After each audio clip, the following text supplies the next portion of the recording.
we got to talk about what's going on in Group H here in the World Cup, because it's got a lot of people talking after 2 matches, and nobody has taken a definitive lead.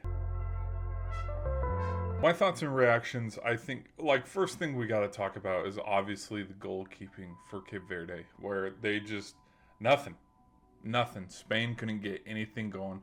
Of all the chances that they had, the stat showed 7 saves, and so I'm going to give all the credit. Now, if you're an average fan, I think a lot of people would blame, Lamine Yamal on why Spain ended up with the draw. But, like, you can't blame him, because I think, I've been trying to follow it as closely as I can with World Cup, but, like, sometimes they don't tell us everything. I think, like, he did sub on late to this game, like, after the 70-minute mark. Maybe he's dealing with a lingering injury. Because, like, look at Brazil, for example, with Neymar Jr. He didn't play in their game against Morocco. So I think health might be a thing for all teams. And maybe some teams are a little bit banged up more than others. The second, along with goalkeeping and all the saves, because there have been a lot of goalkeepers that have been standing out and playing phenomenal to start this World Cup.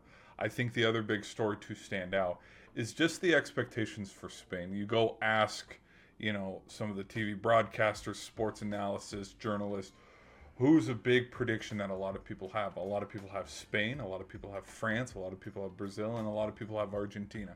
That seems to be like the final four. And so then when we have an opening match and we compare and we look at what USA did to, Paraguay, what Mexico did to South Africa, and some of these blowout wins, you look and see Spain against Cape Verde, like this. Again, there were the saves. So again, if none of these saves happened, okay, it's 7-0. Okay.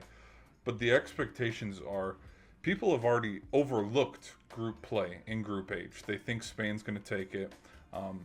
And I would say, Uruguay is second. But, like, people are already looking forward to, hosting celebrations and parades because Spain might win the final. And I would say for a lot of teams and predictions, yeah, if Spain doesn't make the semifinal or the final, it would be considered a failure, because there's a lot of hype behind the Spain team, especially coming off of winning the Euros in 2024.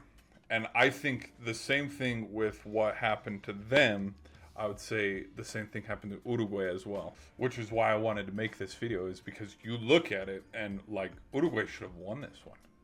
We know, like, look at the numbers, look at, like, all the stats that could favor the reason why they would walk away with a win.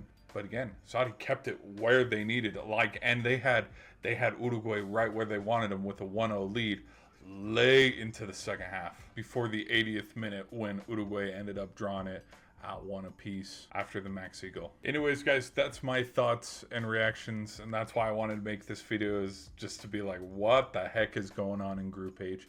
But be sure to let me know your thoughts in the comments. I thank you for making it to the end of the video. Who's winning this group? Because clearly, I mean, right now where it's all evened up, because, 0-0 and then 1-1, everybody has 1 point and it's split all the way down the middle. Nobody's taking a lead. Kind of like when you go look at Scotland's group as well. Like, nobody expected Scotland to be top of that one. But be sure to let me know your thoughts in the comments, guys. Leave a like, and I'll catch you in the next one.